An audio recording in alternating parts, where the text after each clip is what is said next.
last years of the 19th century, that human affairs were being watched from the timeless worlds of space. No one could have dreamed we were being scrutinized as someone with a microscope studies creatures that swarm and multiply in a drop of water. Few men even considered the possibility of life on other planets. And yet, across the gulf of space, minds immeasurably superior to ours regarded this Earth with envious eyes. And slowly and surely, they drew their plans against us.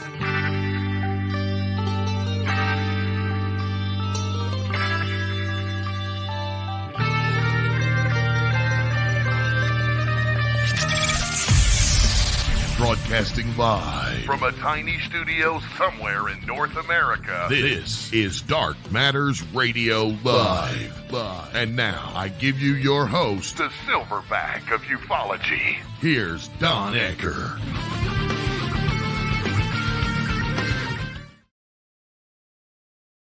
And greetings, ladies and gentlemen. Welcome back to Dark Matters Radio. We've got I think a stellar show tonight, especially in the days of disclosure. Okay. Ha ha. And it's going to be one of those shows where I'm going to be putting out a ton of information. So stick tight. And as usual, I've got in the wings waiting to come on screen, and our illustrious producer, Ms. Chanel, is going to bring them on. Mr. Mark Center, who is going to take a little weight off my shoulders tonight. He's agreed to be the son of a bitch of a curmudgeon, which I won't have to worry about that. Get off my lawn! And Mr. Gary Cassell, who's our resident goofologist. There he is. Gary, how's it going, dude? I like turtles. Okay. He likes turtles. So anyway, guys, before we get started, how the heck have you been? What's been up? Anything? Gary? Typical art every day. Art. Okay. Replace the art with the word fart and you get fart. Well, that works, I guess. That works too. Mark, how about you, buddy? I've, as you know, I watch a lot of movies with the wife. We're getting ready for a giant party in the backyard amphitheater that I built. And that's going to be fun. Live band, fully roasted pig, 45-pounder. And it's going to be quite the party. I'm glad Gary lives on the other side of the country, and we'll leave it at that. I'm going to play with the pig, Mark. It's dead, Jerry. I'm going to play with the pig. There's so much love.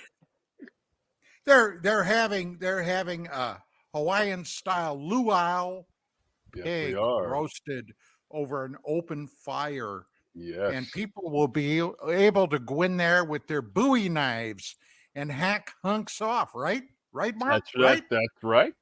It's going to be a flashback to old time, America, etc. It's going to be a great time, and I'm inviting none of the neighbors, and I'm going to have a huge PA system to say, "Neighbors, I hate you." It's going to be great. Okay. God, I'm glad I'm out here in the San Fernando Valley. No shit. You'll probably hear it. Yeah, probably. So anyway, tonight is a rather special show. Got to give you a little background.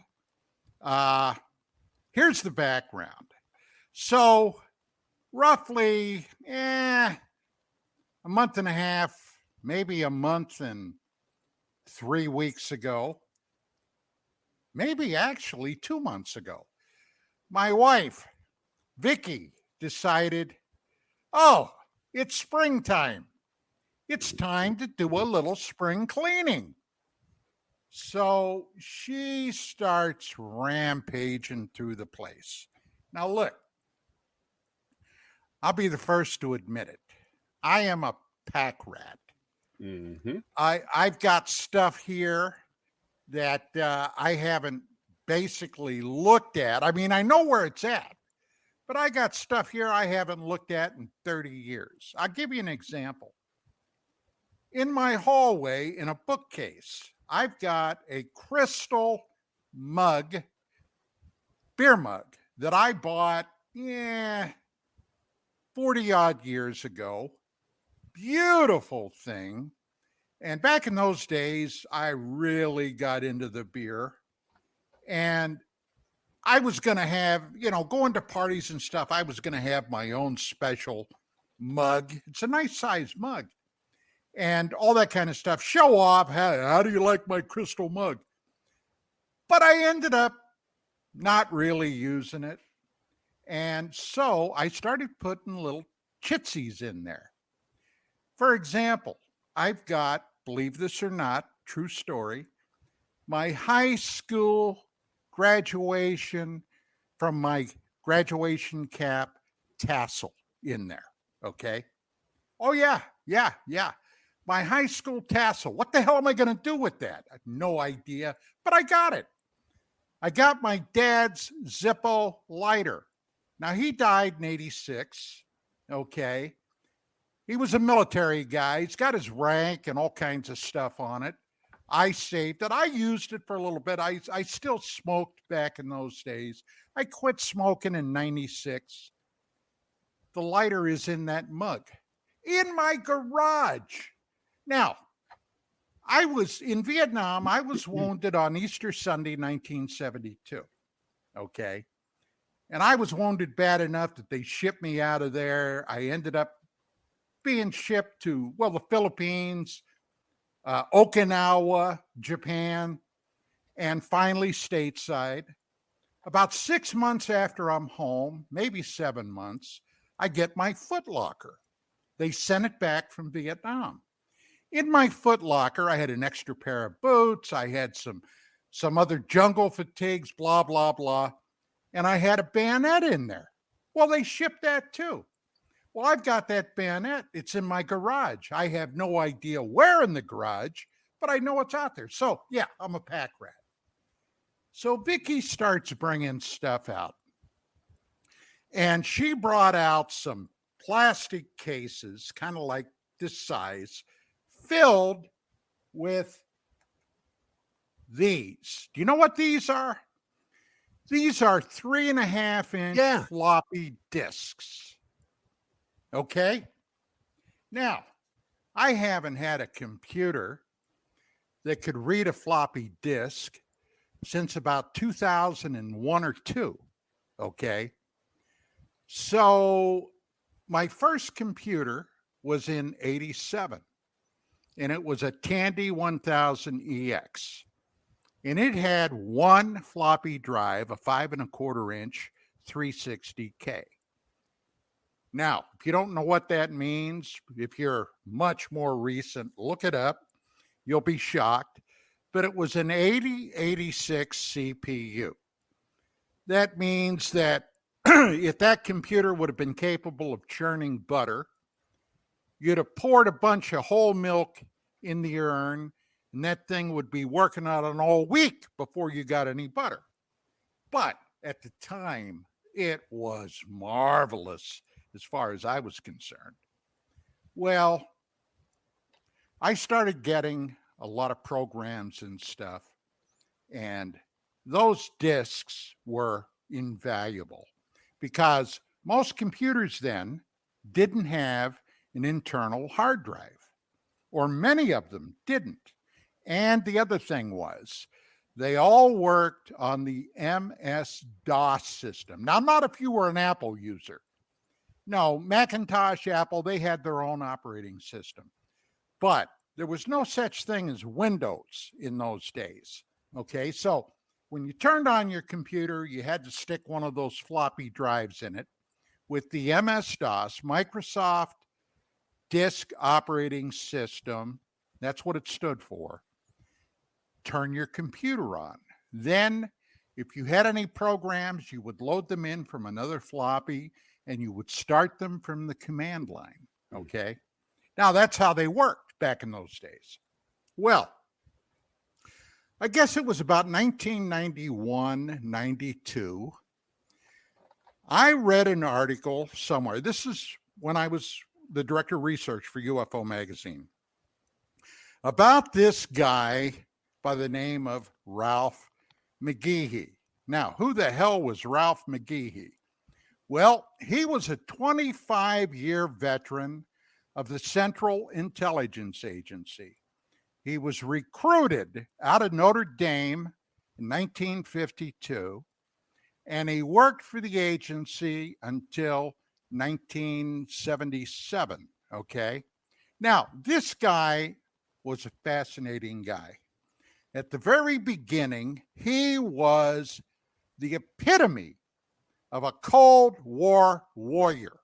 Remember, back in those days, the bad guys were the Soviet Russians, the Soviet Union, the commies over in Russia, okay?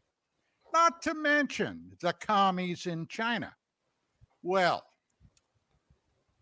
as he got sent around the world, and he spent a lot of time in my neck of the woods, where I ended up in Southeast Asia, he slowly but surely became very disillusioned in what the CIA was doing. Now, when he retired, okay, he retired in 77. He was one of those guys that said, you know, this crap just ain't right. So he began working on a database that computer users could access. And I might mention, nothing classified. Everything was from open sources, books that people wrote, testimony that people gave before Congress, you name it, those type of things. And this was basically what he had to say about the CIA. The CIA is not now, nor has it ever been, a central intelligence agency. It is the covert action arm of the president's foreign policy advisors. In that capacity, it overthrows or supports foreign governments while reporting quote unquote intelligence, justifying those activities. Disinformation is a large part of it. Now, listen to this carefully. Disinformation is a large part of its covert action responsibility, and the American people are the primary target audience of its lies. Ralph McGehee, CIA officer from 1952 to 1977. Well, I got to tell you, that kind of blew me away. So I ended up getting in touch with Ralph McGehee. As a matter of fact, I was working back in those days. This is like circa 1992, 93. I was working with a lot of television producers and production companies, because at that time, it was not uncommon weekly for 2, 3, or 4 shows to highlight UFO activities that were going on then. As a matter of fact, in the scheme of TV, I would have to say for the UFO topic, that was a golden age. As a result, myself, I appeared on countless television programs talking about the subject. They would call me up, tell me what the topic was. I would basically yay or nay it. And as a result, I ended up doing shows like Hard Copy, A Current Affair, a number of shows on Larry King Live, okay? I did 5 or 6 shows until I managed to totally piss off Larry to the extent that Larry accused me of trying to steal his show. And it was the show that I did with Jim Oberg, okay, on STS 48. I got this, by the way, from Larry's producer, whom I knew at the time. So, anyway, a lot of this stuff was genuinely crazy, but I was working with a guy by the name of Bo Carson, okay? He was a young guy at the time, and he was working and really going on about getting UFO magazine on a weekly television show. Now, for any of you people that were around roughly 30, 35 years ago, you may recall a television program that was on weekly called Spy TV. Now, it was about all kinds of things. It wasn't a fictionalized spy program, James Bond, nothing like that. But, stories, oddities, things like that. And it was a strip show, which meant that it ran 5 nights a week. And that's basically what Bo had in mind. But he was working on other stuff too. So on one of these shows that I ended up going on, he asked me a question that said, hey, well, do you know anybody that might fit into this? And I forget, to be honest, I forget exactly what the topic was. But I mentioned Ralph McGehee. And he got in touch with Ralph. Ralph flew out. He was living back in Virginia at the time and ended up going on this TV show. Got to know Ralph fairly well. And we had Vietnam in common and some other things. And he knew that I had been involved in military intelligence. So to make a long story short, we started talking about CIA base, his computer program. Well, I ended up doing a couple of interviews with Ralph for the magazine, for UFO magazine. I had him on my show. At that time, it was UFOs Tonight several times.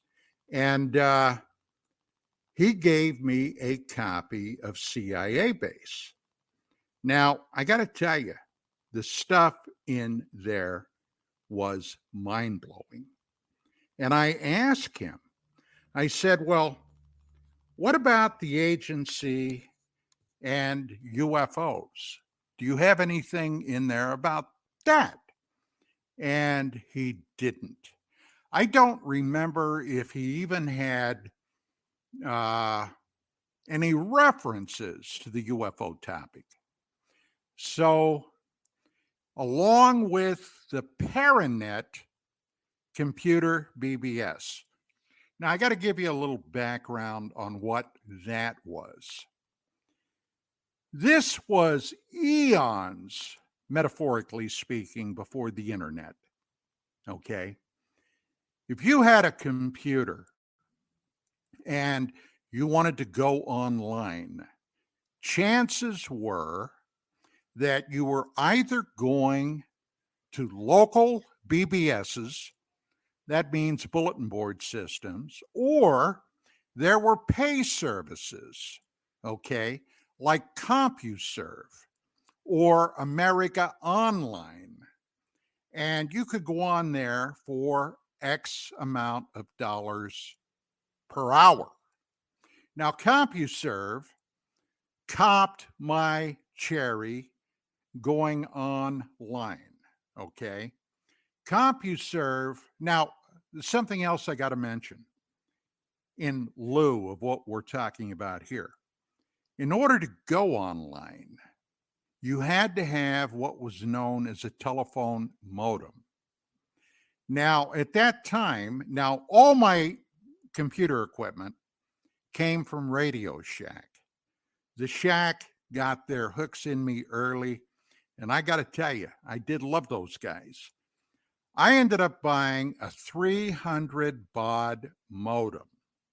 Okay, was my first online device that I hooked up in my computer. 300 baud. Now, what that means is, if you were, for example, on CompuServe and you decided you wanted to download a file, well, at 300 baud, okay, as it's slowly streaming across your screen, on your computer monitor, you could count the pixels in the letters as they were coming online. So later, I got up to a 14.4, I think it was a 14,400 baud, which was infinitely faster. But with the 300 baud modem in CompuServe, it was over $6 an hour. And if I remember correctly, the 14,400 went up to something like 10 or 12 bucks. So boy, they really, they got you. Now this, like I said, I didn't want to spend a lot of money, but I, as a result, went to a lot of BBSs. Now, Paranet ended up being a system that basically put UFOs on the map. Paranet ended up being a bulletin board system that ended up stretching around the world. Paranet had BBSs, and they would kind of like take a franchise, all right? Now, the original Paranet Alpha was in Fountain Hills, Arizona. But before you know it, there were places all across the United States. Every state practically had Paranet BBSs. Europe got on board with the UK, with France, with Germany, with Italy. There even ended up being, because remember, around that time, the Iron Curtain fell, some BBSs in the former USSR, in Japan, in Australia. So it literally was worldwide, okay? Now, Paranet, we had a lot of guys that really went for the government documents, Freedom of Information Act requests, that type of thing. And Paranet started collecting all of these. Well, I started feeding them to Ralph McGehee for CIA base. And we got mentioned in there quite a few times. For example, on things like the Robertson Report. For things like TRW. Who was TRW? Okay. Which was a top secret black budget satellite corporation. We got on there about SETI, all right? SETI was something else that was really making some racket back in those days, and how intelligence services got involved in all of these things. Now, for example, the Robertson panel, an infamous, famous incident that happened in early 1953, when the government, military intelligence, CIA, and civilian scientists got together to decide what in the hell do we do about this UFO thing. All right. Now, remember, if you don't know your history, you're doomed to repeat it. This was in lieu of the July-August overflights in 1952 of Washington, D.C. And the CIA was greatly interested in this for a lot of reasons, not the least of, which was, what in the hell are these things? Where do they come from? And what do they want? All right. Which, unfortunately, those questions were never asked during the Robertson panel. What they did ask was, how the hell do we get this out of the public consciousness? And they came up with a number of ideas. Number one, ridiculing the subject. Now, if you studied the subject at all, you know that the 50s, the 60s, and the 70s, ridicule was used extensively. Lives of people, airline pilots, military personnel, and others were ruined by these bastards, okay? Because they had the temerity to report UFO sightings. and many other things. But the bottom line was McGehee didn't have that. So I gave it to him. Now, this was an MS-DOS computer database. All right. He was selling it for, I think, if I remember correctly, like $150 for what he had at that point, including upgrades as more and more information was added to it. Now, unfortunately for McGehee, he pissed off a whole lot of people over at Langley, Virginia. All right.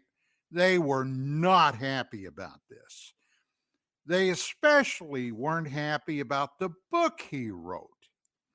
And I'm going to tell you what that was now. He had written a book about his tenure and time in the CIA and what he witnessed, called, this is the title, Deadly Deceits, My 25 Years in the CIA. And he had to go to court to get that thing published. They tried desperately to stop him. He prevailed. The book did get out there. But now with this database, all, once again, let me stress, from open sources, okay, nothing classified, a lot of stuff that had previously been classified, but subsequently released, all right, is all it was, but they were not happy. So they harassed McGehee. Now, during this period of time, a lot of things were changing in the computer world. If you were there, you'll know what I'm talking about. But Microsoft DOS ended up being on its way out, especially after Tandy, their computer people, and our boys over at Bill Gates and those guys witnessed what the Apple computers were doing, okay, with their operating system, came up with the idea of Windows. Now, by this time, computer systems that were being sold had hard drives, all right? And if you had a newer computer with Windows on it, all right, you were skying at the time. This was a whole brand new thing. Hell, even the mouse, all right, was brand new as far as Tandy and MS-DOS computers were concerned, which also was a concept premiered by the people at Apple and Macintosh. And there were some court cases that went on about that. Hey, bottom line was, I've always been an IBM type computer user. But Gates and those guys at Microsoft ripped off Apple big time. There's no getting around it. So anyway, unfortunately for CIA base, it never ported over to a Windows operating system. Okay. Now, during the time that it was available, it made the people at CIA very, very unhappy. But, okay, after Windows took over the scene, it disappeared. Now, the reason I got into all this, I had all these floppy disks. I didn't have a clue what the hell were on them. So I did a quick little search online, and I discovered that with an external drive that will read those, okay, you can get them, hook them up to your modern computer, and then see what's on the disks, which I did. And I came across a lot of stuff from CIA base, Ralph McGehee, and things that we were doing back in those days. Well, I got to tell you, I got freaking nostalgic.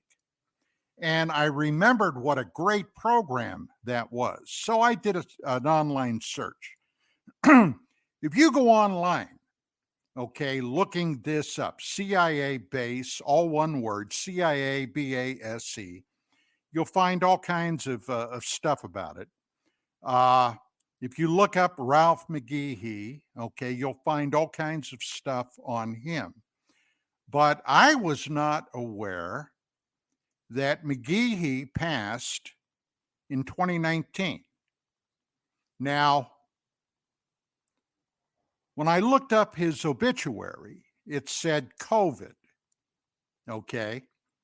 But hell, back in those days, 19, 20, 21, if a guy was discovered in a swamp with 2 bullets in the back of his head, chances are when they got him to the morgue, somebody said, well, I think he also had COVID. Okay, COVID killed him. Now, that may sound a little hyperbolic, but it's true, okay? Everybody back then was dying of COVID. And I think it had something to do with the government at that time. But I'm not going to go off into that area. But COVID was the culprit of what killed him at age 92. But let's take a look now at what's happening in the UFO field in light of disclosure.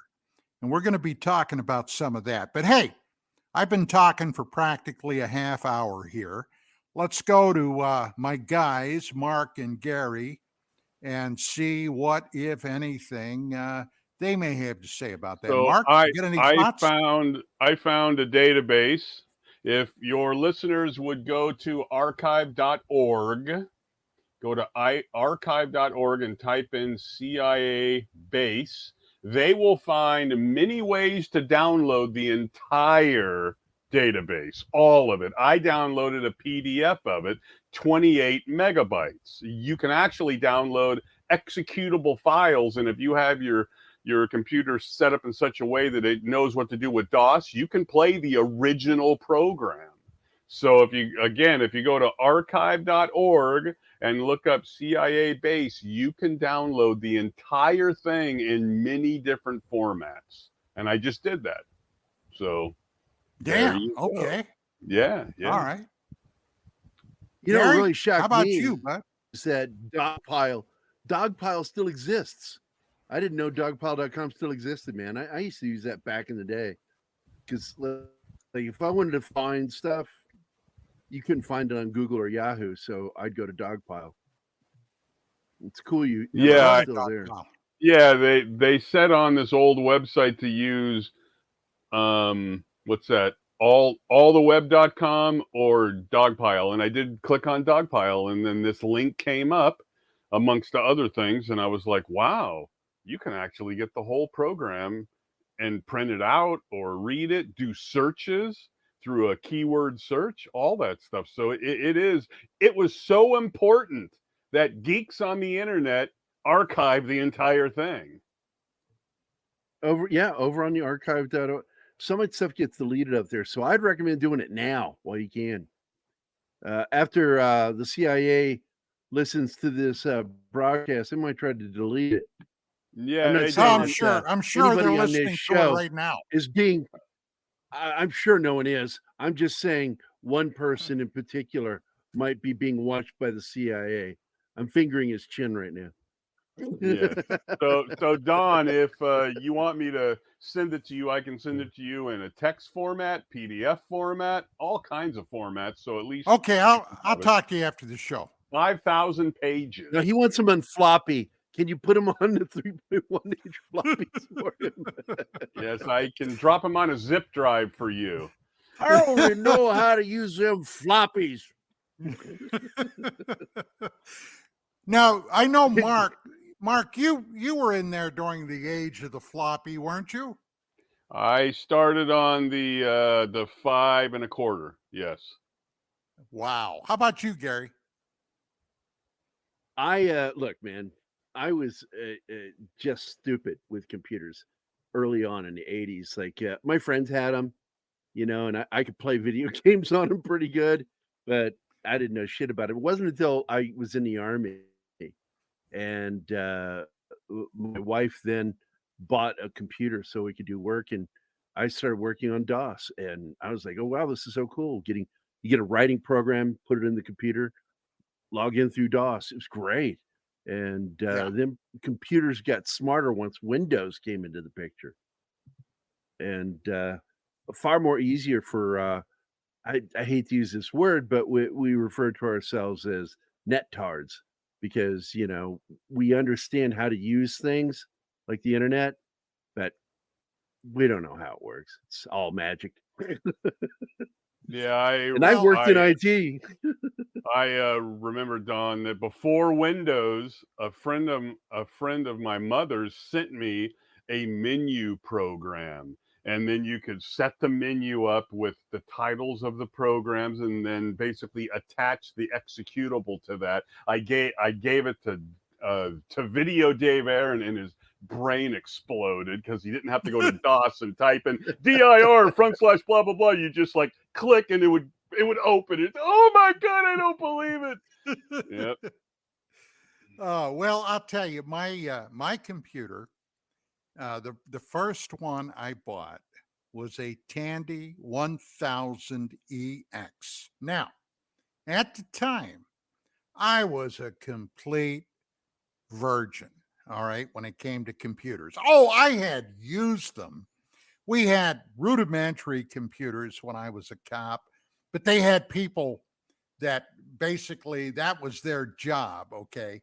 So I didn't really get to play with a lot of them. But when I bought my first one, and let me tell you basically how that came about. My my marriage after our little boy passed, all right, fell apart within a year. And I was basically a bachelor once again. And I had at the time more money than was good for me. And I used to get these catalogs would come to me in the mail. And one came in and I opened it up and I looked at it and there were some computers in it. And I'll never forget it was called a Franklin, all right, which I knew nothing about. I didn't know anything about the OS. I knew nothing about nothing. But down the street from me, about 6 or 8 blocks, was a Radio Shack. So I drove down there to the Radio Shack. I had this catalog in my back pocket. Now, back in those days, Tandy, which was the parent corporation of the Shack, okay, were into computers in a big way.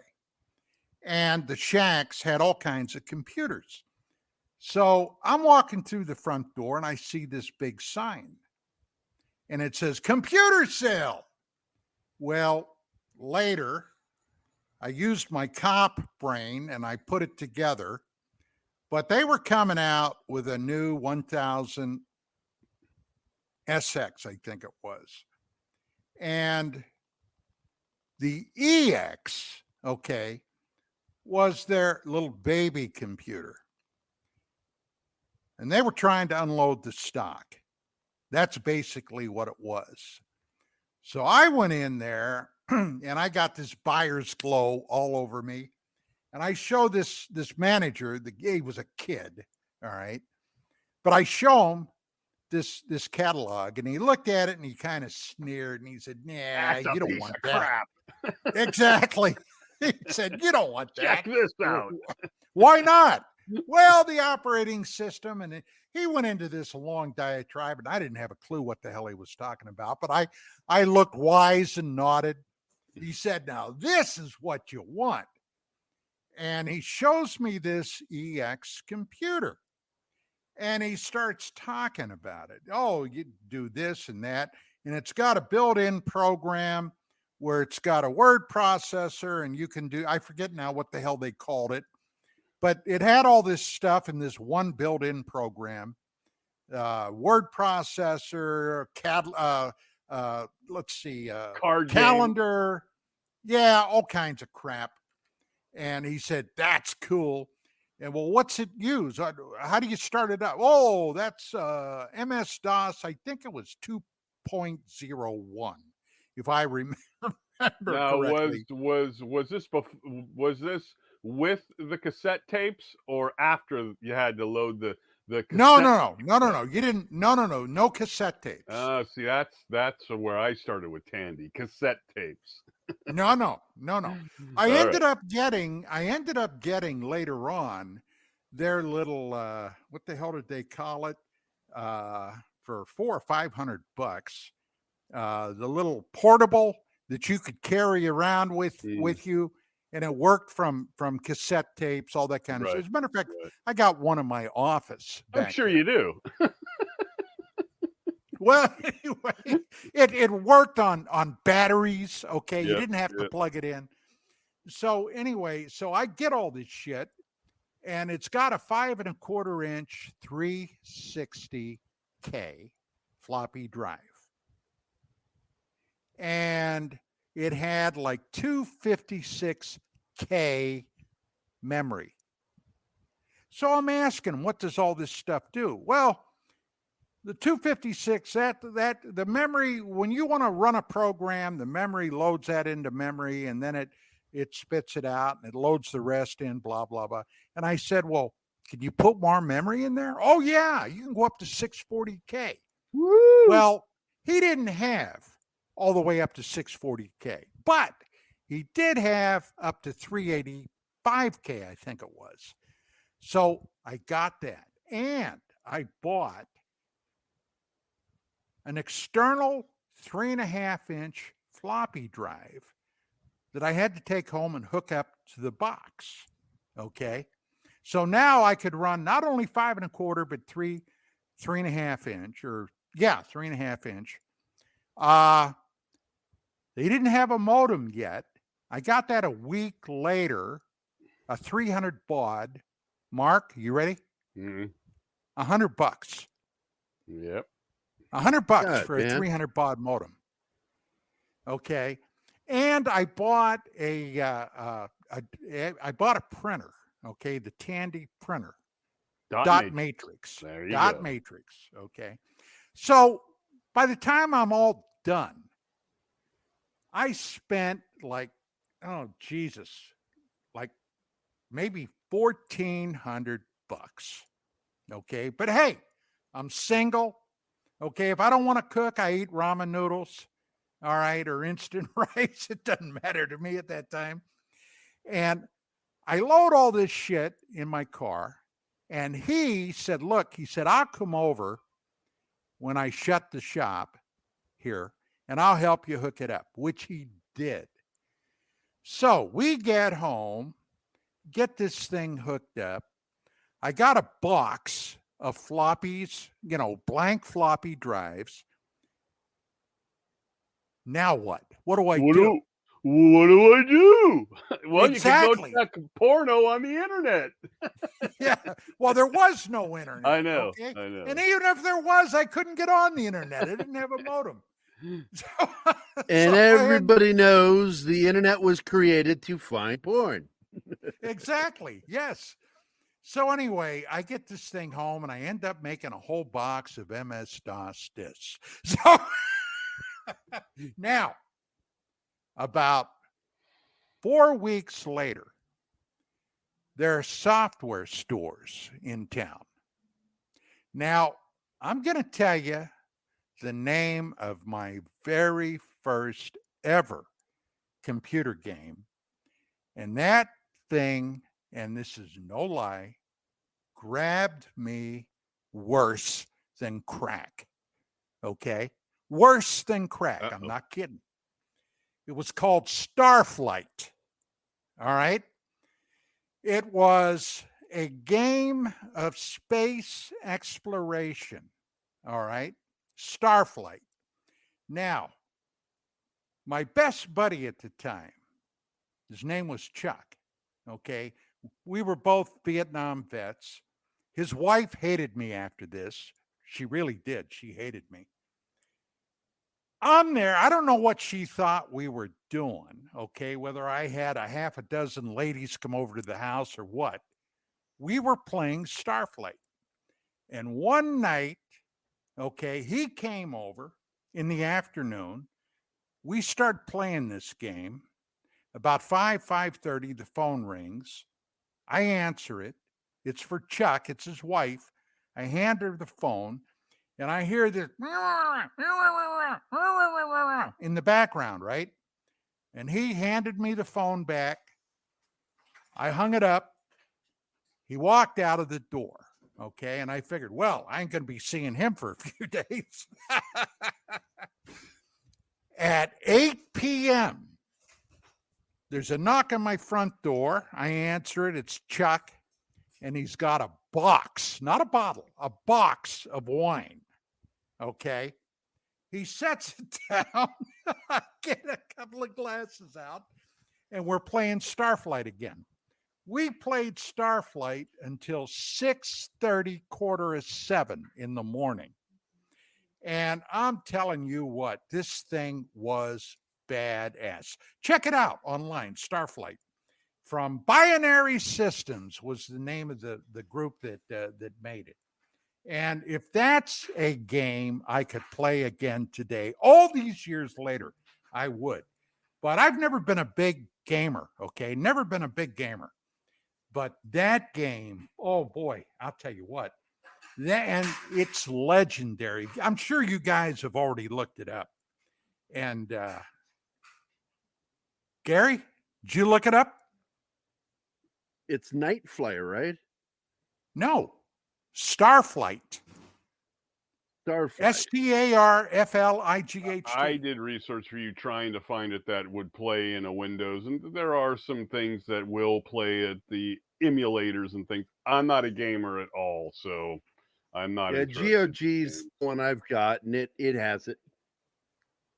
Oh, you can get it. GOG is a game emulator. I have both games. They're original that I bought back in the day. Starflight and then Starflight 2. Okay. Right. But, Starflight, I don't have any 3.5-inch floppies. The original floppies are 5.25-inch 360Ks, which I have no way to run those. And I do have 3.5-inch for Starflight 2. But, here's my little dog who hasn't eaten all day. And he's over here wandering around. There. Now, if he comes back, maybe he'll eat. But what about you guys? What before we get back to the spooks, what do you guys do? You have any stories like that in the early computer days? I was more into I was collecting comic books in the 90s, in the early 90s. So I made up an Excel spreadsheet 12 hours deep into it, and I deleted it, and I had to rebuild the whole thing again. So I learned a big lesson there. Always back your stuff up. For your comic books? Yeah. How about your Chinese plastic? I didn't make that seemed to be a pointless thing to make up a spreadsheet for Chinese plastic dolls. No. But I still have them. Oh my God. Well, back in those days, okay, I managed to basically put myself out in the spotlight with a number of stories. And we were surveilled, my wife, Vicki, and I. Well, we got married in 93, but even before that, they were keeping an eye on us. My buddy, Rich Saraday, one of my closest friends, who passed away on New Year's Day 2020, we were working together trying to get something going. Richard had been a very, very well-known television and film star. He'd, for 4 years, been very prominent on daytime TV, General Hospital. Later, he did a lot of guest work on shows like Simon and Simon, Peyton Place. God, I can't remember all the shows that he was on. But in the late 80s, early 90s, all right, he felt his career was starting to grow cold. So he decided to take a look into producing. Now, Richard was always very, very interested in not only spiritual things, but the UFO thing. Edgar Casey, he was an Edgar Casey fanatic. Had done a lot of research at Casey's, what the hell is it? The Monroe Institute, I think, and a lot of other stuff. Well, we met, and he came out to the magazine, and we clicked right away. We met, we clicked, and Richard had an idea too about getting UFO magazine to TV. Now, Richard still knew a lot of people in town, and we put together a presentation and took a meeting at a number of talent agencies, CAA, and I forget now what the other one was, but I'll give you an idea of how Hollywood operates. So we get this meeting at this agency. We go down, we're dressed to the T's, got our presentation, and we're waiting for the guys to come in. And the secretary, the receptionist, she stands up and said, all right, gentlemen, they're ready to see you. So we walk into these doors, and I'm looking at these desks, and honest to God, I thought they were two 12-year-olds. Okay. Well, I did a little research later and found out their daddy was a wheel down at Disney Studios, and got Junior and Junior 2 jobs at this talent agency. So we walk in, we sit down, we do our spiel. I'm telling them what I have in mind, one possibility, that we have an hour weekly show, UFO magazine, and every week we have a different case to bring. But the program is broken up in 3 or 4 parts.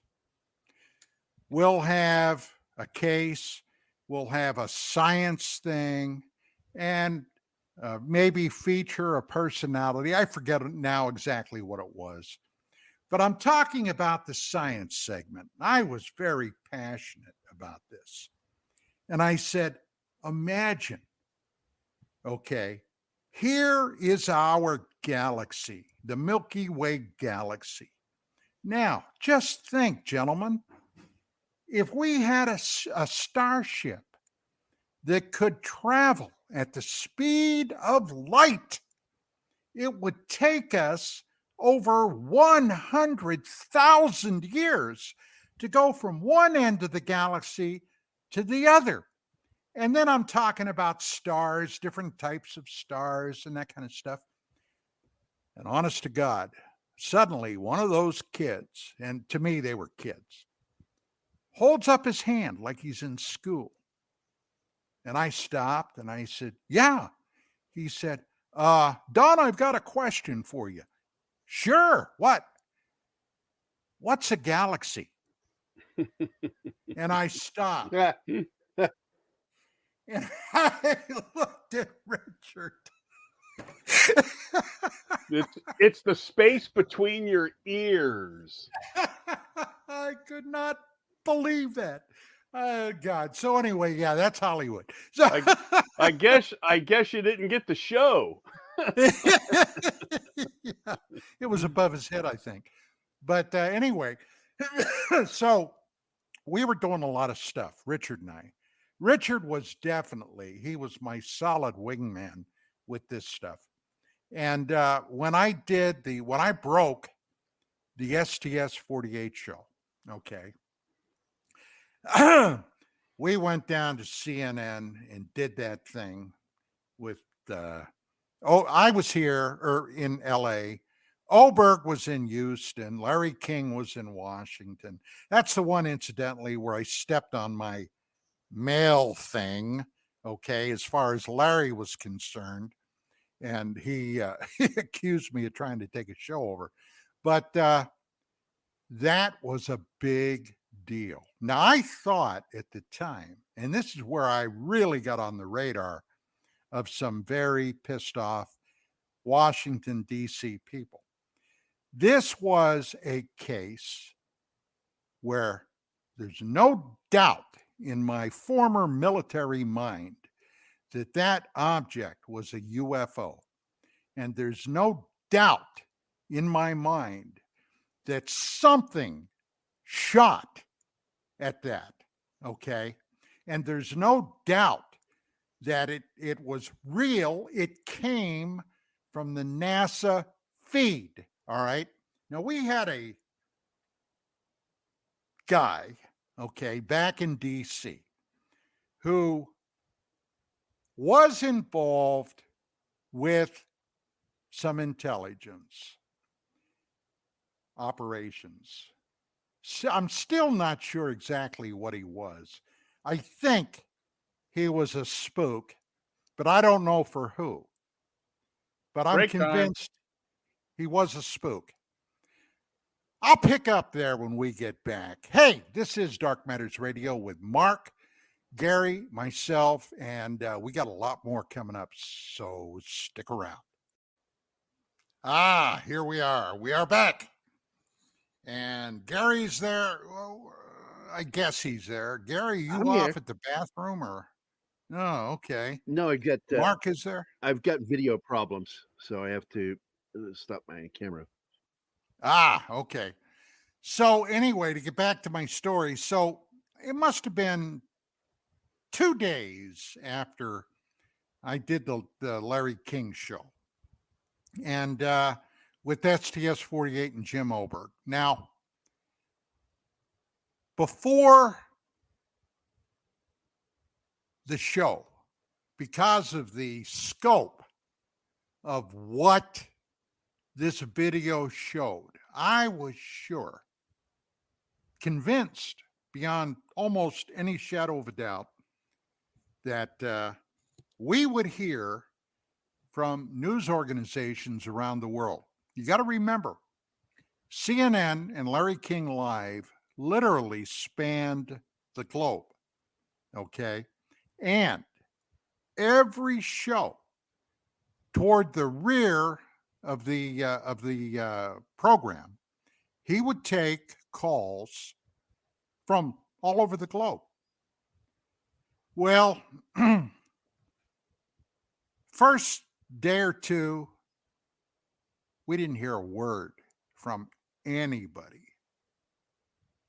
Nothing. Nobody. Okay.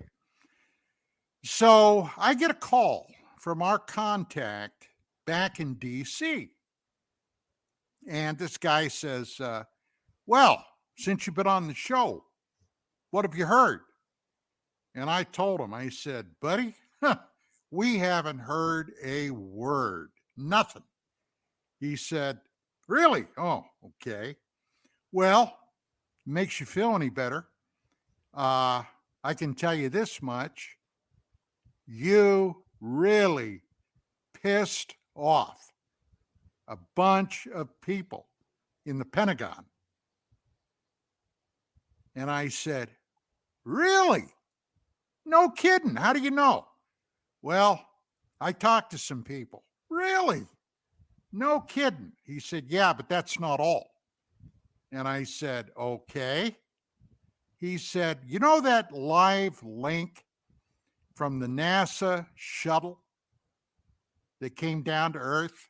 And incidentally, it was picked up in Dundalk, Maryland at a local community television station who linked to all those shuttle flights. Okay.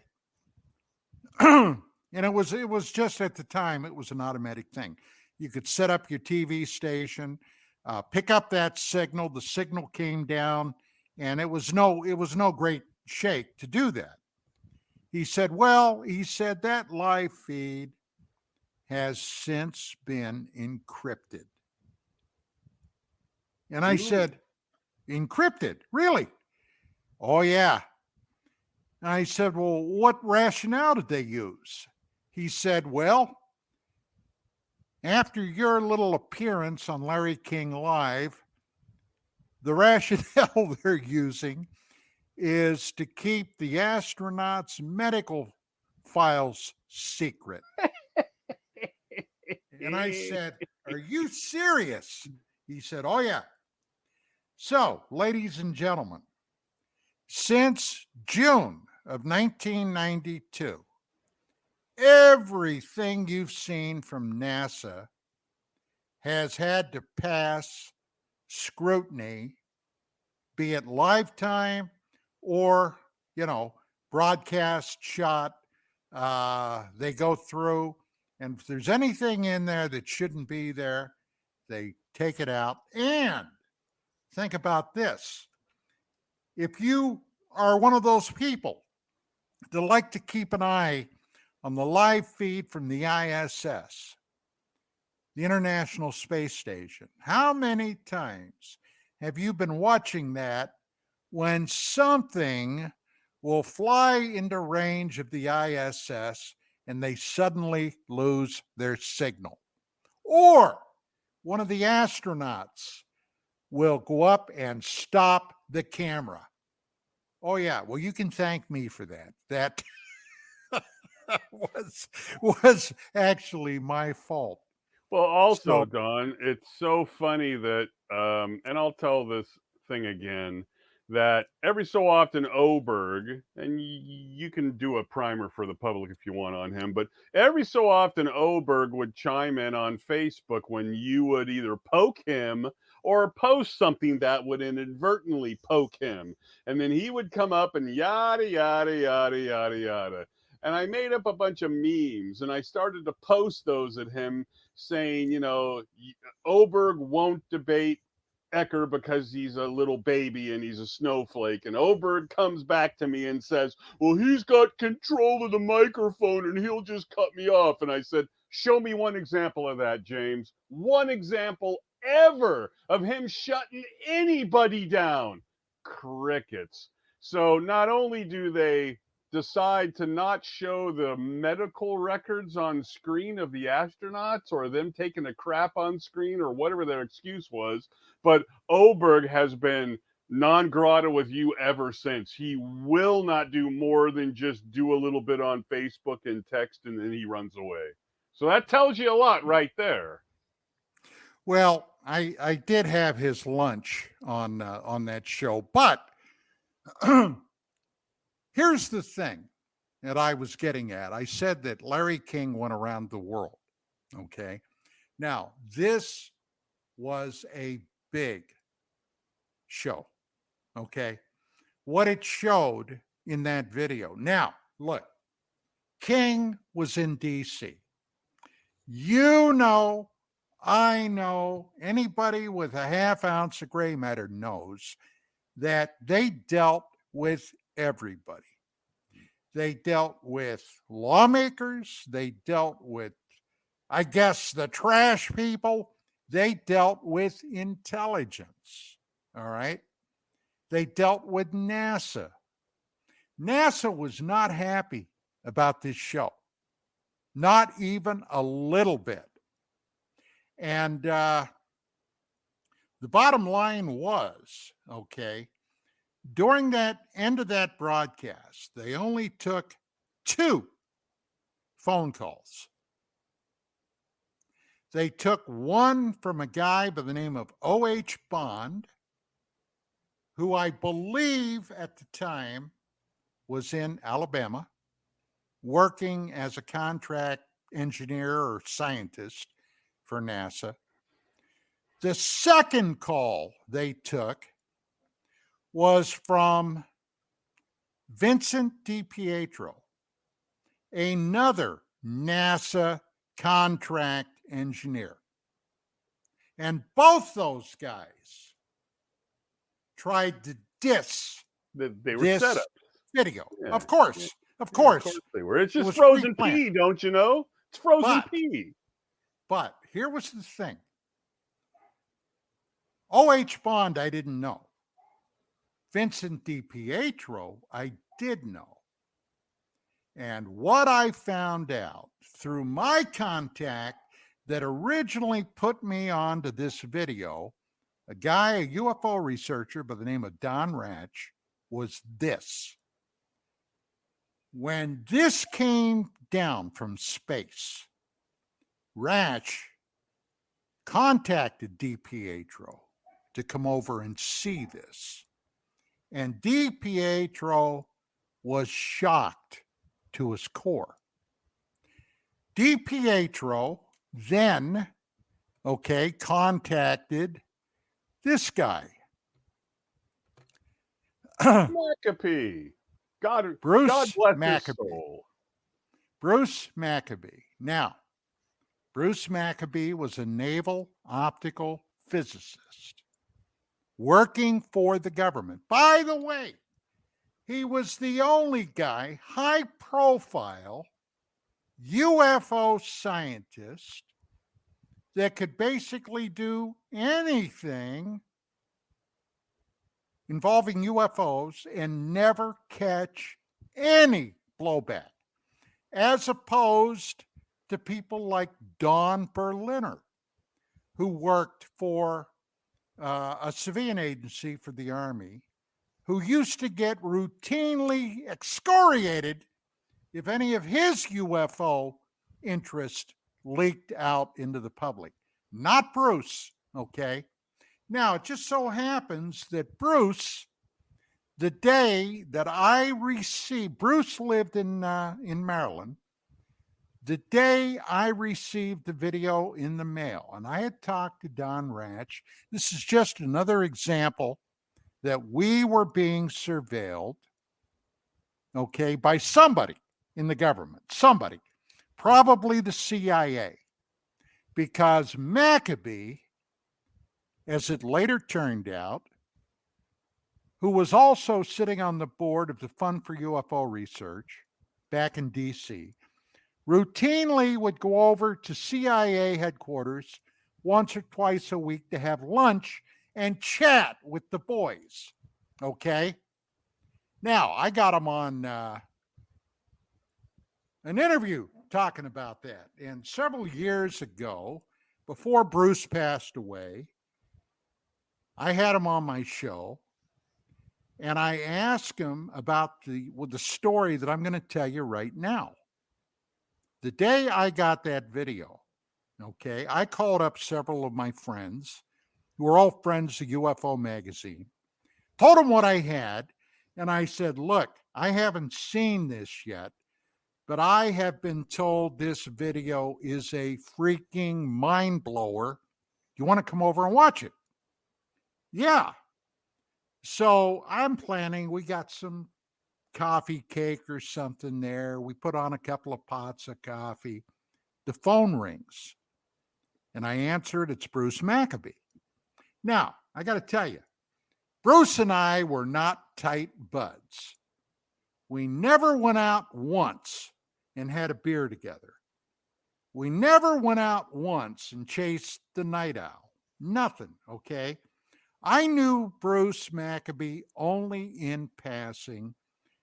He was a naval optical physicist with a UFO interest. I was the director of research for UFO Magazine. You get what I'm saying? We were not tight buds. So he said, Don, I'm out here on a scientific conference, and I just thought I'd call you and Vicky up and see if you minded He if just I calls dropped you out of over." the blue. Yeah, exactly. Hey, man, remember that time I stabbed you in the back? Let's put that behind us. I'm going to come over and hang out. So he We're comes bros over. now. Okay. Now, he sits there like an Egyptian mummy the whole time. And this is interesting in retrospect, because what I'm going to tell you that actually happened. So the big eye is on you, Don, the big eye. We sit there, we watch this. Everybody's oohing and awing. Maccabee never said one word. Nothing. But I later found out that after Vincent DiPietro saw that and got a copy of it from Don Ratch, he contacted Bruce Maccabee and a number of other UFO type people, and I don't know who they were. Okay. DiPietro is now dead. Maccabee is dead. All right. So I'm probably never going to know. But they showed it to these people, and they were convinced that warfare was going on in near Earth orbit and in our solar system. They were convinced to the point where Maccabee, through his contacts and Vince DiPietro, got in touch with the ranking congressman that sat at that time on the Congressional Scientific Committee, went over to visit him, took this tape over to show him, saying that they wanted confidential congressional hearings about this. They were convinced war in space. All right. Now, Maccabee sat in my living room, never said one word. So later, okay, many years later, and this had always been grinding at me, I get him on my show and I start asking him about that. Typical intelligence runaround. Yeah, Don, I kind of remember that. Well, Bruce, when you were out and you were watching that video, well, yeah, I remember we watched something. Bruce, it was STS-48. Yeah, okay. And I said, well, is it not true that you and Vince DiPietro took this to the ranking congressman that sat on the scientific committee concerned about the possibility of warfare in space? Don, I really don't remember. Bullshit. Okay? Bullshit.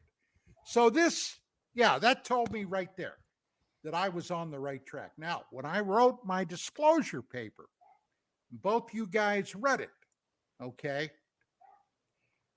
One of my conclusions of what this core secret might be that intelligence is so freaked out about is that there is some kind of conflict in space. Now, imagine, especially in today's world, what is happening. What's happening with the Ukraine, between the Ukrainians and the Russians? What is happening in the Middle East between Israel and Hamas? What is happening in North Korea, shooting missiles over Japan? If any of this stuff, and Iran, my God, Iran, okay, what's happening all over the Middle East with them supporting terrorism? Imagine if it suddenly became public knowledge that, oh yeah, well, life down here is a crapshoot, but guess what, gang?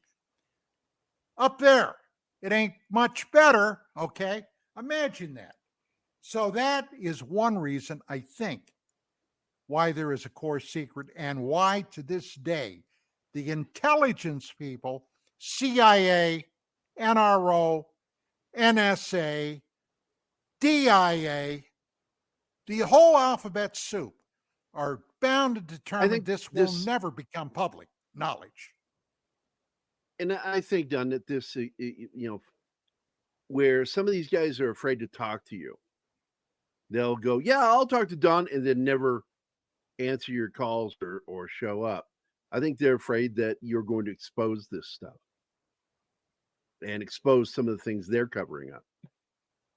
Yeah, but Don has already done that. So for these guys in the UAP to not want to show up, they don't want to show up, in my opinion, because Don's going to make them look he's going to make them look like they're lightweights and they're just regurgitating the same old crap we've been hearing for 50 or 60 years, because he's already done that. So I just don't think they're going to be on there, because he's going to have certain questions to ask that maybe other people either couldn't or wouldn't ask of these people in the UAPs, these new guys, and they're going to be put in a funny position. It's kind of like, well, I don't Especially know. for the guys that still work for the government, like Travis. Well, okay, let me get back to some of these things I wanted to make sure I showed.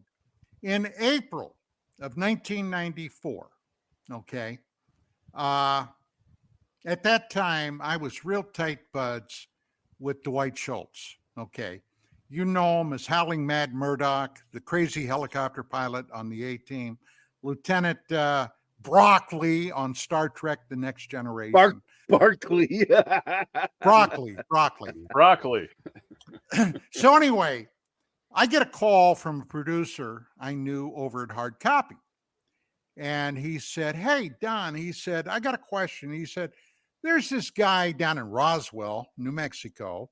Okay. Now, this guy had been in the media business up here. Okay. Originally from Roswell, worked in post-production, production, that kind of thing before he moved back home. And down there, and this guy incidentally had a lot of interest in the UFO thing, had come across what he said was a phenomenon called flying rods. And Hard Copy sent me over this videotape that I looked at, okay, with these weird things buzzing around. And he said, would you be interested in going down and taking a look at this? Look at this. So I watched the tape again and I said, okay. So I called up Schultz and I said, hey, how would you like to take a little side trip down to Roswell, New Mexico? And I told him what was up. And we go down there, okay, and it takes me 5 minutes to figure out what the hell this is. They're bugs, insects, flies, okay, all kinds of flying crap, live insect creatures, all right, which incidentally, the guy argued with me vociferously, but he was shooting a lot of this video around a horse corral. Now you do the freaking math, okay? So we're getting ready to leave. We go back, and I wanted, at the time, there were 2 UFO museums in Roswell. And being the director of research, UFO magazine, I wanted to stop and check them out. Well, we go to the first one, the one that I think is still there, although under new management. And they kind of, I told them, you know, who I was, and I was down here and blah, blah. And they kind of shined me on. So I figured, screw you. And I went over to the other one. The other one was run by a fellow by the name of John Price. And Schultz and I walked in. John saw me, knew who I was. And he came out, and oh boy, he was happy to see me. He said, by the way, he said, I got a guy in the other room there that is claiming to have been one of the original airmen at the 509th when the Roswell crash happened. And he claims he went out, his squadron, T like in Tango, went out and cleaned up the debris field. And I said, oh my God, has he verified it?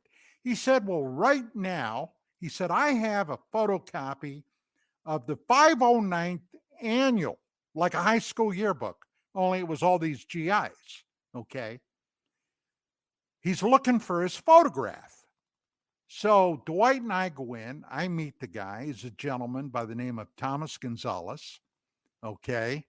And if you look right here on the extreme right, you'll see Mr. Gonzalez.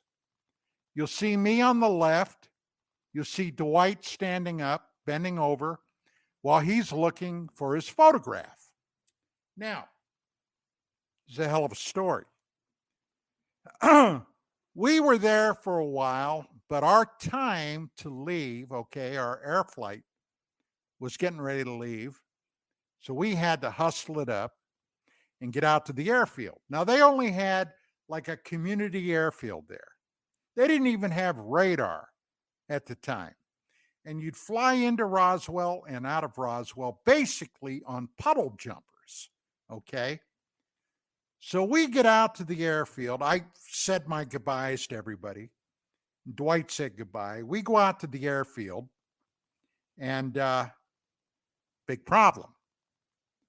Our puddle jumping airplane, the rubber band broke. We couldn't leave, okay? We couldn't leave. We were stuck there. So that night, all right, well, before we left, all right, okay, let me get down here and close that out. Before we left, I called John Price up. And I said, John, did you, I said, I should have done it. I was kind of rushed. I said, to get to the airfield, our airplanes, they can't fly it out. They got to bring in some mechanics. There's a problem with it. And I wanted to get Mr. Gonzalez's address. I said, you don't have it by chance, do you? He said, actually, he said, no, Don. He said, after you left, he said, the old gentleman got up and he walked out, and I have no idea where he's at. Well, then, suddenly, the Roswell police are looking for him, for the old man. Okay? What the hell? As it turned out, 3 or 4 years previously, Mr. Gonzalez was living in Tomball, Texas. And his wife of over 50 years died. Okay. And he was at wit's end. And his home, his house, was in very bad shape.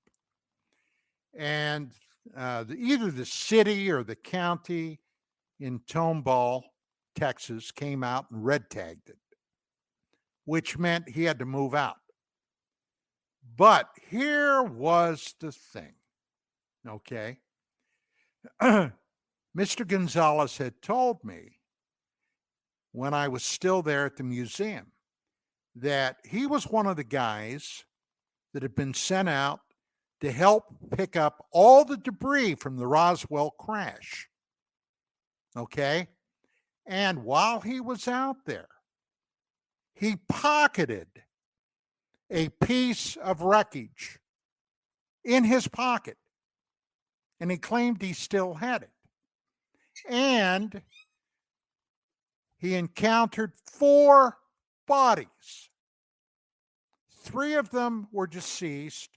1 was still alive that he told me communicated with him telepathically. Okay? Well, I started thinking about all this, and I thought to myself, oh my God. So I started doing a little investigation. I talked to John Price again, okay, and he said, well, the Roswell police found him. His family came up and picked him up. Oh, great. Okay. I called up the Tomball postal office, and I started looking for anybody with the name of Gonzalez in Tomball, Texas. Now, that's kind of like looking for John Smith in any other city in the country. But down in Texas, okay, a lot of Hispanics. I finally got a hold of one of his sons, and we talked, and I said, well, would you folks mind if my wife and I, maybe somebody else, flew down and interviewed your dad. Oh, no, that'd be great. So, okay. So I got a hold of Schultz. Vicky and I made arrangements, and we flew down to Houston, got a car, drove over. I think it was Houston, got a car, drove over to Tomball, Texas. Well, we got over there, and I got the story. After his wife passed, Mr. Gonzalez moved in with either an unmarried or divorced daughter of his, okay? And he was up there in years, but she decided she was taking over his finances, Social Security. And basically, they ended up clashing all the time. Now, follow closely.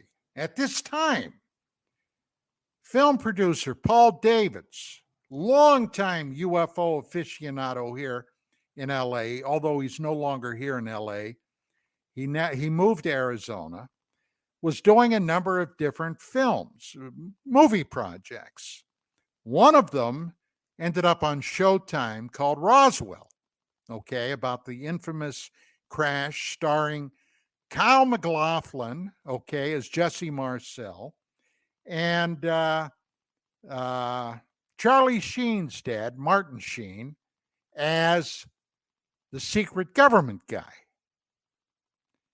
Well, Showtime was running promos of this on, and Mr. Gonzalez saw one of those promos, thought they were actually talking about a actual reunion of the 509th. He was arguing and fighting with his daughter, so he figured, screw it. He packed a bag, grabbed his cash, went down to the bus station, and got a bus up to Roswell. Didn't tell a soul about it. All right. He just disappeared. Well, that's where we met him.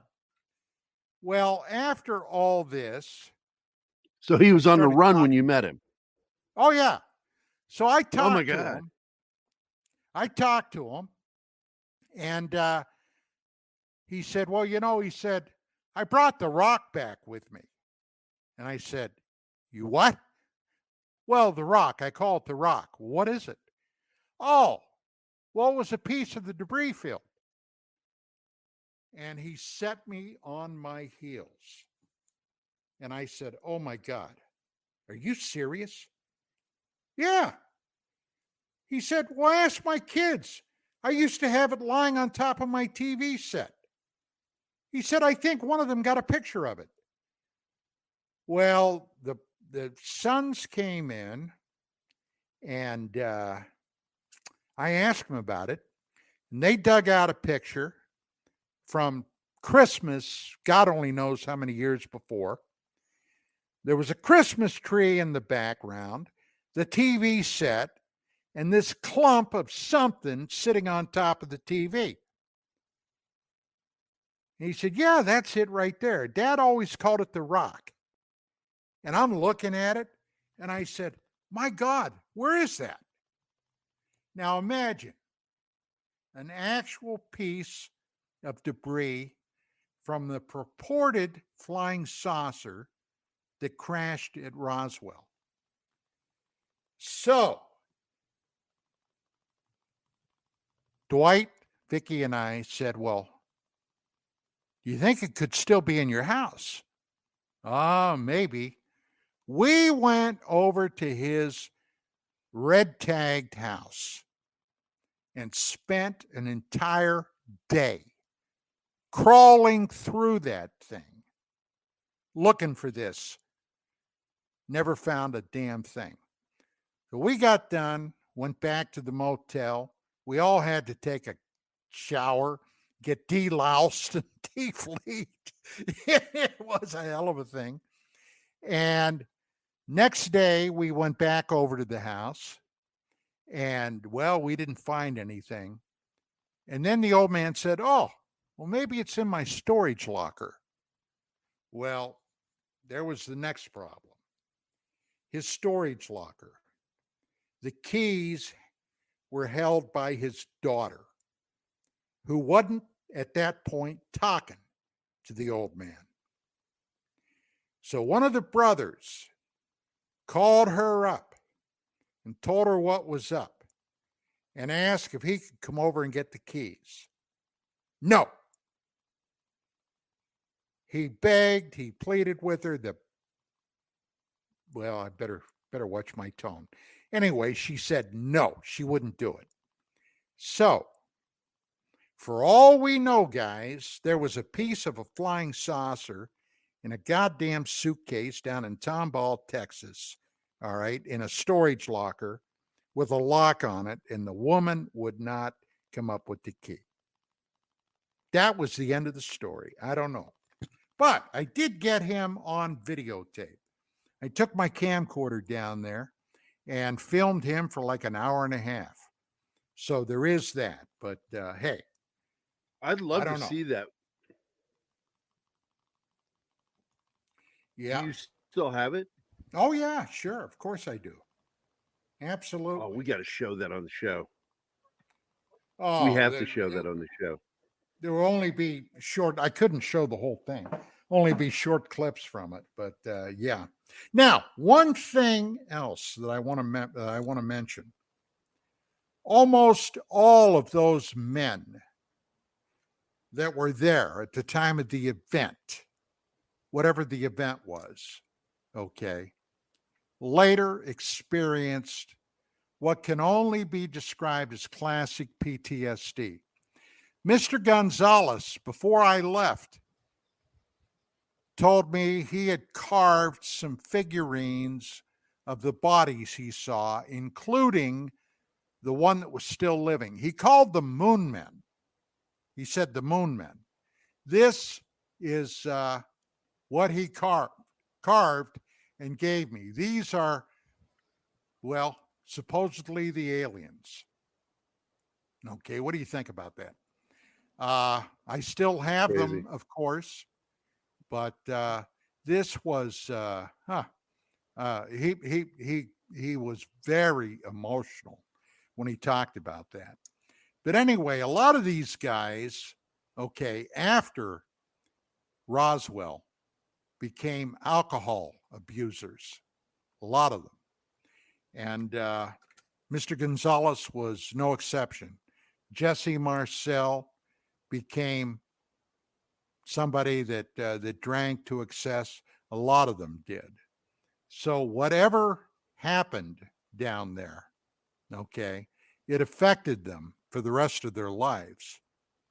And so anybody that says they accept the Air Force explanation, the Army Air Corps at the time, later the U.S. Air Force, well, as far as I'm concerned, they're full of it, okay, totally full of it, because something happened down there that impacted these guys in a terrible way. But to get back, something happened multiple times, right? Strangeness, quite a number of times that affected a lot of people. Right, right. Then, as time moved along in the late 80s, this guy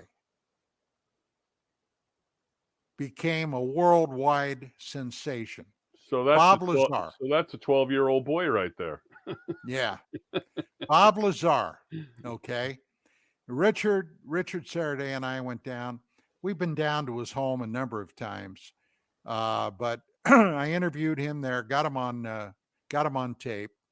And I'll tell you now, this was about 1990, 91. And I still don't know what to make of this. It's still in my gray basket. I think, well, hey, as a cop, I interviewed hundreds and hundreds of people. And the guys that know me, Mark know me, Gary knows me, knows that I have a fairly good working order bullshit detector. And I got to tell you, never once did I detect Lazar was trying to put one over on me. Never once. I am convinced, after talking to him a number of times, and I might add, interviewing him, that he believes what he's saying. I'm convinced. He'd have to be an award-winning thespian if that was all bullshit. So, Richard and I were hustling, trying to get something going on. I broke I broke two stories, two big stories that would have put me on somebody's radar. In November of 91, on Larry King Live, once again, I broke the story of Phobos 2. Okay, the probe that, according to Glav Cosmos, Russian, I guess at that time, space agency, claimed that their probe photographed something humongous right off of Mars that ended up ramming their spacecraft. Big story there. I don't want to get into it now, but I broke that story on King. And then I broke STS-48. So a number of months later. So the bottom line was, my name was out there. I had started to do my radio show. I was interviewing anybody and everybody worth a damn in the UFO field at that time. Okay. Stanton Friedman, John Keel, Linda Moulton Howe, people that at the time were at the top of their game. Bill Moore, okay.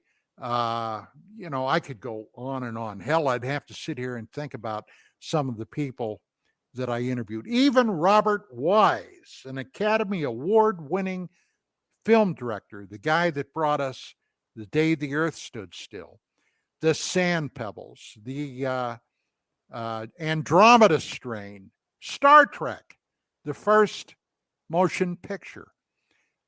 Just one after another. Now, with that being said, I was shining a lot of light on the bullshit that was being put out. And I was also exposing the bullshit artists in the field, okay, that were basically running Looney Tunes. People like George Green, people like Bill Cooper, people like Guy Kirkwood, okay? We were exposing them in the magazine and also on my radio show and others. But the bottom line was, as a former cop and detective, and my wife, who had been a working journalist, okay, with a journalism degree, we were trying to prove to the public at large in the world that this phenomenon was real. And I think we ended up upsetting some of the wrong people. We had people that would stake out our house. Now that sounds a little crazy, doesn't it? But I mean, I had been around the block a few times, and one day Richard used to come out every morning, and we would start working on some of these projects. And he was also doing some work for UFO magazine. He came in one day and he said, Don, he said, did you see that white van parked about a half a block down the street? And I said, yeah, I've seen it out there before. He said, well, there are two guys sitting in there. He said, I think they're keeping your house under observation. And I said, yeah, I kind of thought that too. And then I thought about it. And I said, hell, why not? So I went over, got my thermos bottle, filled it with coffee, got 2 cups, walked out the front door, and started walking down the street to this fan and asked them if they wanted a cup of coffee. And when they saw me walking down there, they fired the damn thing up and took off. And they also would follow me and watch me when we were going down to do my show at the CRN studios. So yeah, they were keeping an eye on me. And I mean, now I'm never going to tell you that I had black helicopters overfly us, but we had somebody keeping an eye on us. And then something else happened. Now, during those period of time, one of the big stories, okay, that had been going around in the UFO field since '87 was the so-called MJ-12 papers. Okay. Now, what was MJ-12? If you're newer in the field, you might have heard of that. You didn't know what it was. It purportedly, the original MJ-12 paper was purportedly a briefing document prepared for incoming President Dwight Eisenhower in late 1952.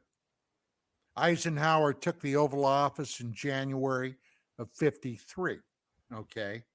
Now, there was a lot going on. In July of 52 and August, we had the UFO overflights. There were a lot of cases where jet aircraft were sent up to chase these UFOs, whatever they were. I mean, it was making a hell of a lot of noise. And people like Donald Keyhoe ended up chronicling all of these things, especially when he took over NICAP, the National Investigative Committee on Aerial Phenomena. There was another UFO organization out there making a hell of a lot of racket called APRO, the Area Phenomena Research Organization, run by Jim and Coral Lorenzen. Okay, other names that should be recalled and remembered today. But, okay, unfortunately, the ridicule factor was in strong chorus then, okay? Keyhoe and people like the Lorenzens were trying to get Congress, now this is in the late 50s, remember, Congress to hold hearings on this. One of the people that sat on the board of NICAP was retired Admiral Roscoe Hillenkotter. Do you know who that was? Roscoe Hillenkotter was the very first director of the Central Intelligence Agency. And I might add, Donald Keyhoe, who had been an Annapolis graduate, was classmates with Hillenkotter. So Keyhoe knew all those guys, knew them all. He had been a Marine Corps aviator, took the first squadron of Marine Corps aviators into Guam, later was in an air crash, okay, in his aircraft that ended up disabling him to the point where he was medically retired from the Marine Corps, became an aviation writer, okay, of well-known note, all right? And when the UFO thing began, 46 with the ghost rockets, well, actually 45 with the Foo Fighter phenomenon, and later with the Kenneth Arnold sighting and other things, sat up, took notice, started talking to people he knew in the armed forces, and he became convinced the phenomenon was real. Didn't know what it was. Maybe it was interplanetary, but he became a real thorn in the side of the secrecy bunch, okay, including the CIA. So, I mean, this has a rich, rich history. And then in the 90s, things picked up even more. Do you know who that is, guys? Mark? Who is? I don't remember.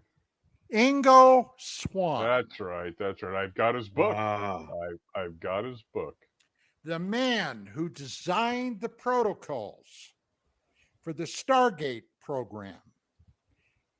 Also acknowledged as one of the most gifted psychics in the world at that time. Now, what you're looking at here is a photograph of him and I in a restaurant over in Burbank. I met Swann when I was giving a talk on my lunar transient phenomena research in Bordentown, New Jersey, okay, back in the 90s. Because of what he experienced, all right, anything to do with the moon, he was vastly interested in. He was living in New York. He came down to Bordentown, okay, took a train down.